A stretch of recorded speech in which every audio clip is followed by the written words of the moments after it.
Bonjour et bienvenue dans Fan 2, aujourd'hui à Cannes à l'occasion du Festival international du film pour une émission spéciale consacrée à une star qui est elle aussi internationale.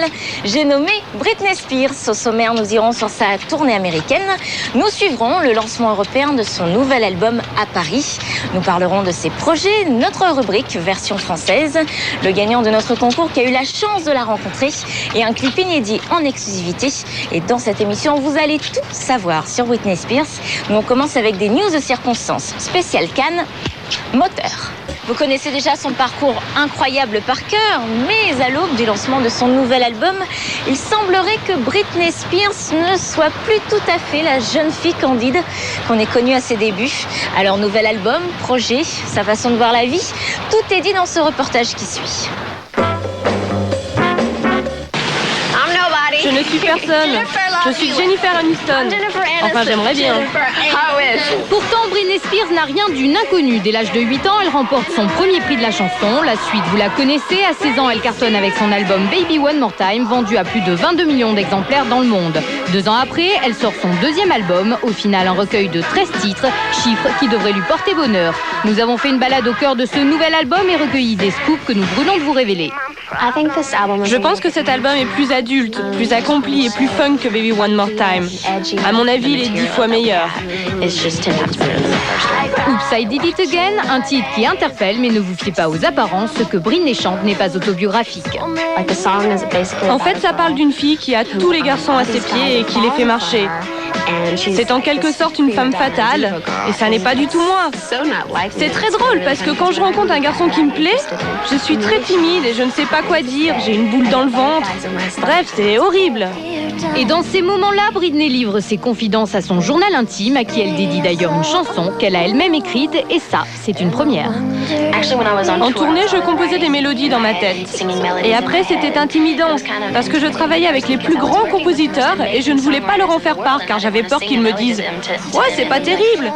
J'ai été vraiment contente quand ma maison de disques m'a annoncé qu'ils voulaient « Dear Diary » sur l'album. J'étais très très fière. On retrouve aussi dans l'album la chanson préférée de Britney, Don't Let Me Be the Last to Know, écrite par Shania Twain, star de la country aux États-Unis, ou encore Lucky, qui traite de la solitude d'une star, et enfin la reprise d'une célèbre chanson des Rolling Stones. Je suis allée voir ma maison de disques pour qu'on fasse une reprise de Satisfaction. Ils m'ont répondu, on ne pense pas que ce soit une très bonne idée. Je leur ai dit, faites-moi confiance, d'autant que je devais travailler avec Ronnie Jerkinski, un producteur étonnant. Finalement, la maison de disques a aimé et ça pourrait être un des prochains singles. Britney fourmille d'idées, faire du cinéma ne lui déplairait pas, et côté littérature, elle vient d'écrire avec sa mère un livre qui sort le 8 juin. Le livre s'appelle Heart to Heart et je pense qu'il y a beaucoup de fans qui vont être surpris parce qu'ils vont découvrir plein de choses inédites sur ma mère et moi. Je prendrai un jour le temps de me fixer, d'avoir des enfants, une famille, mais vraiment pas tout de suite.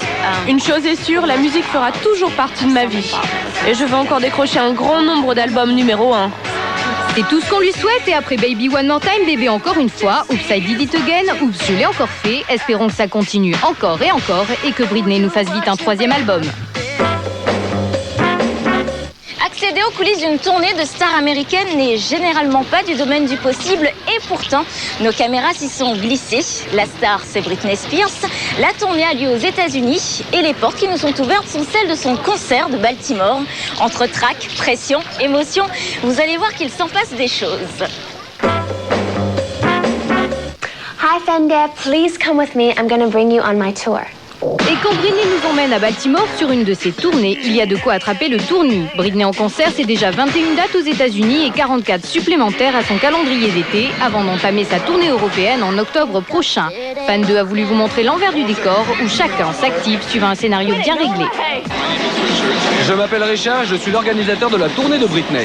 Moi, je suis chargé de veiller à sa sécurité pour qu'il ne lui arrive rien. Au départ, j'étais la nourrice de Britney jusqu'à ses 18 ans et maintenant mon rôle en tournée est de m'assurer qu'elle ne manque de rien et que les interviews se passent bien. Nous sommes les danseurs de Britney et je suis aussi son chorégraphe. Mais une tournée, c'est aussi et avant tout une rencontre très attendue entre l'artiste et ses fans.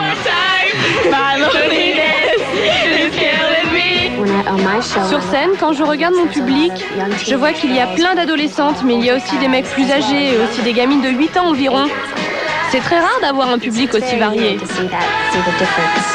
Nous rêverions de la rencontrer. On a même payé nos billets plus de 2000 francs pour ce concert. On ne manquerait ce concert pour rien au monde. Le monde de la musique est très dur, mais le fait d'être sur scène tous les soirs me fait oublier tous les moments difficiles. Sur scène, Britney se donne à fond. De baby-doll à chanteuse de cabaret, elle change près de 7 fois de tenue pour conquérir un public déjà tout entier acquis à sa cause. C'est vrai qu'elle est impressionnante parce qu'elle bouge tout le temps, elle s'arrête jamais. C'est vrai qu'à des moments quand on la voit s'arrêter comme ça d'un coup, on va se rendre compte d'être épuisée après une soirée comme ça. C'est vraiment important pour moi que chaque show soit étonnant et toujours différent du précédent. Pas si facile car la vie en tournée est très éprouvante. On fait et on défait nos bagages tous les jours. Ça, c'est le côté le plus fatigant. Décharger nos valises dans chaque hôtel, c'est harassant. Mais on aime ça. Pourtant, chaque soir réclame une forme intacte et toujours plus d'énergie. Et si besoin est, son équipe est toujours là pour la soutenir et lui remonter le moral. J'adore mon équipe comme une grande famille. Mes danseurs et Félicia avec qui je m'entends vraiment super bien. Quand on a du temps libre, on fait plein de choses ensemble. Par exemple, on s'organise pour faire des parties de bowling. On ressent le besoin de s'éclater ailleurs pour garder les pieds sur terre. On est presque inséparables. On est dans le bus ensemble, dans l'avion ensemble, à l'hôtel ensemble. On vit quasiment avec Britney. Elle est toujours à l'heure, ce qui est une bonne chose. Enfin, normalement, elle est à l'heure. En 2 mots, elle est géniale et très gentille. Elle est très mignonne, c'est comme ma petite sœur. Je suis très fier de veiller sur elle. Avant de monter sur scène, il faut cependant que Britney se retrouve seule pour se concentrer. En général, je m'enferme pendant 2 heures sans que personne ne vienne me déranger. Là, je reste seule pour me concentrer sur ce que j'ai à faire parce que pour monter sur scène, il faut être dans un état d'esprit positif. Si je commence à avoir des idées noires, je stresse. Effectivement, je pourrais penser que je vais me casser la figure, mais on ne peut pas penser comme ça. Il m'est arrivé plein de fois de manquer d'air sur scène. Et dans ces cas-là, je me concentre sur les paroles pour reprendre mon souffle. Impossible de résister à la tornade Britney sur scène qui fait littéralement chavirer le public et le surprend. Bien sûr, il y a plein de surprises. Par exemple, je vole pendant le concert. Ça, c'est une des surprises, mais je ne veux pas en dire trop pour ne pas gâcher le plaisir. Si vous voulez vraiment le savoir, vous n'avez qu'à venir. Mais pour cela, il faut attendre la rentrée prochaine. Je suis très excitée à l'idée que la prochaine grande tournée soit le tour mondial. Je vais visiter plein d'endroits différents où je n'ai jamais fait de véritable concert auparavant. Je suis très curieuse. Il me tarde de voir comment sont mes fans ailleurs. Ce sera grandiose. Il y aura plein de jeux de lumière, des scènes immenses. Allez, pour les impatients, plus que 5 mois à attendre, il vous reste bien quelques ongles à ronger. Nous sommes très fiers, que ce soit en France, que le nouvel album de Britney Spears, Oops, I Did It Again, ait officiellement pris son envol européen. Et qui mieux que Fan 2 pouvait vous faire un compte-rendu détaillé de cet événement? Hein? Personne? Alors top chrono. Et pour un décollage, ce fut très réussi. La Britney Mania a encore frappé et c'est dans un tumulte intégral que Britney s'est lancée dans la promotion de son nouvel album. Mais au fait, pourquoi Paris? En fait, c'est ma maison de disques qui me l'a suggéré. Et comme Paris est l'une de mes villes préférées, j'ai répondu bien sûr, pourquoi pas. Ici, tout est si beau, si calme, tout le monde est très gentil et c'est si romantique. C'est vraiment cool, j'aime beaucoup. Mobilisation générale autour d'elle, journalistes, officiels venus des 4 coins du monde, tous se pressent pour accompagner notre star dans cette folle journée. 1, 2, 3 marches, Britney sur le podium à nouveau, cette fois pour une séance photo où les fans ne sont autres que des journalistes. Mais avant que l'artiste ne se transforme en statue de pierre, elle est rappelée à ses obligations. Car une journée de promotion n'a rien de reposant, c'est même une course contre la montre où chaque minute compte. 14h, remise des récompenses, disques d'or et de platine lui sont décernés de toute l'Europe. 15h30, conférence de presse internationale. Et on se demande pendant tout ce temps-là ce que pense l'artiste d'un tel tourbillon. Je sais qu'il faut que je réponde à plein d'interviews de ce style. Ça fait partie de mon travail et je le fais.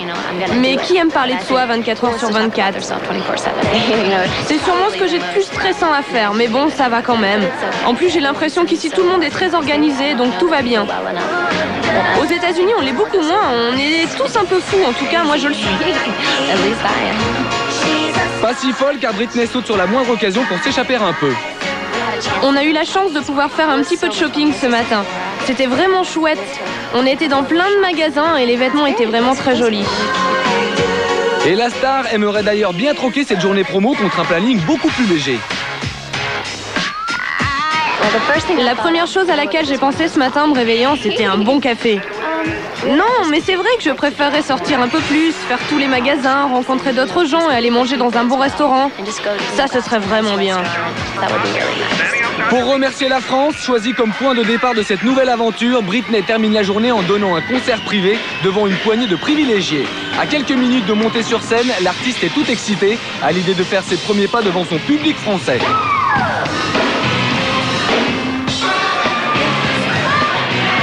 Elle a d'ailleurs profité de son passage en France pour leur délivrer un message tout simple.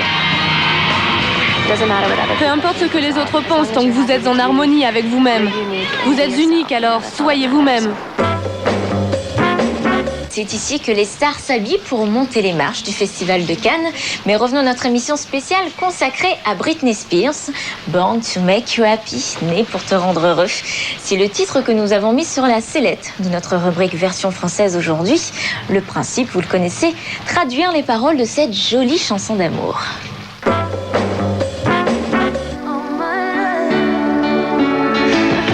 C'est de chanter en français, donc sur la chanson de Britney Spears, donc ça va donner. C'est bon, vous êtes prête, les filles? Non, moi je suis pas prête. Je sais pas chanter, moi. Je vais essayer, on va voir ce que ça va donner. Hein. Je suis assise seule dans ma chambre. Et je pense au temps que nous avons. Oh mon amour. Je regarde une photo dans ma main en essayant de comprendre. Je veux vraiment savoir ce que l'on a mal fait. On est où? Si seulement tu étais là ce soir. Je sais que cela pourrait bien se passer. Je ne sais pas comment vivre sans ton amour. Je suis née pour te rendre heureux. Parce que tu es le seul dans mon cœur. Je suis née pour te rendre heureux. Toujours et pour toujours. Toi et moi, c'est à quoi devrait ressembler notre vie. Je ne sais pas comment vivre sans ton amour. Je suis née pour te rendre heureux. Je suis né pour te rendre heureux. J'espère, en tout cas, je sais pas. C'est pas mal, c'est hard mais pas mal. C'est mieux la chanter en anglais quand même. Hein. Ouais. Ce serait bien réussi si on avait fait en anglais. Mais là, c'est parce que c'est en français. Allez, ciao tout le monde, à bientôt. Et franchement, Cannes, c'est super. Une fois de plus, l'émotion est au rendez-vous de notre concours cette semaine. Et parmi les milliers de lettres que nous recevons à la rédaction de Fan 2 pour rencontrer Britney Spears, eh bien c'est Olivier, l'heureux gagnant de ce précieux rendez-vous. Un tête-à-tête inlassablement unique qui va faire des jaloux. Rencontre.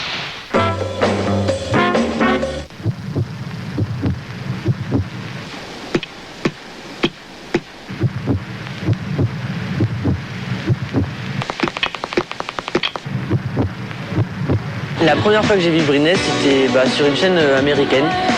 Et je sais pas, ça a été le choc. Je peux pas expliquer, on est fan comme ça, mais on peut pas expliquer. Je la trouve vachement belle, ça c'est sûr. Tout s'est enchaîné, j'ai beaucoup aimé le premier tube, Baby One More Time. Après il y a eu Sometimes, que j'ai trouvé encore plus belle que dans le premier. Il y a eu Crazy, ça a été la totale. Et finalement, Born to Make You Happy, c'est ma chanson préférée. J'ai l'impression d'être dans un autre monde en fait. Là, je vais l'avoir vraiment en face de moi à 2 mètres.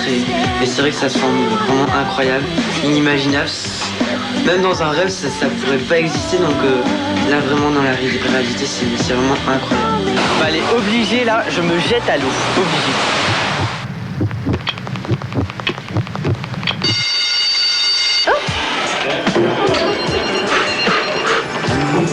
Je suis si content de te rencontrer, c'est fantastique. Oh, tu es si gentil. Oh, merci beaucoup, tu es adorable. En plus, ce sont mes couleurs préférées. Mais non, c'est beaucoup mieux qu'un gros bouquet. J'aimerais savoir quelle est ta chanson préférée dans le premier album. C'est sûrement From the Bottom of My Broken Heart, parce que je ne sais pas, je me sens vraiment en phase avec cette chanson. J'aime beaucoup la chanter sur scène car elle me permet de mettre davantage ma voix en valeur. Cet endroit représente le paradis pour moi. Et toi, comment imagines-tu le paradis? Comme ça. Vraiment comme ça. Je rêverais d'aller là-bas. Tu veux y aller? Peut-être qu'on pourrait y aller ensemble. J'ai lu que tu t'étais fait faire un tatou dans le dos. Est-ce que je peux le voir? Je n'ai pas de tatou dans mon dos. J'aimerais bien avoir un tatou ou un piercing, mais j'ai trop peur. Maintenant, je voudrais te faire écouter une chanson française. Ah oui, ça m'intéresse. Il ne marche pas. It's broke? Il est cassé? It's broke. Ok. Oh, can you sing Tu it peux me la for me? chanter? No, okay, it's okay. Oh, comme c'est gentil de m'offrir un cadeau. Je peux le séparer maintenant? Ok. J'ai offert à Britney un cœur. C'est un pendentif en fait qui se casse en deux et je lui ai donné une partie et j'ai gardé l'autre. Et en fait j'ai ses initiales et elle a les miennes. Thank you. Thank you. J'arrêtais pas de la regarder, vraiment ses yeux, je regardais bien ses yeux. Et je ne sais même pas ses yeux de quelle couleur ils sont. Ça c'est vraiment quelque chose de fou. Je réalise maintenant en fait. Et la soirée va s'achever en apothéose avec notre fan sur un petit nuage durant tout le concert. Le lendemain, c'est le retour au calme pour Olivier. Le spectacle de la veille lui a même donné des idées, qui c'est peut-être une vocation. Ouais, là c'est sûr que je peux faire partie de la troupe de Britney. Obligé.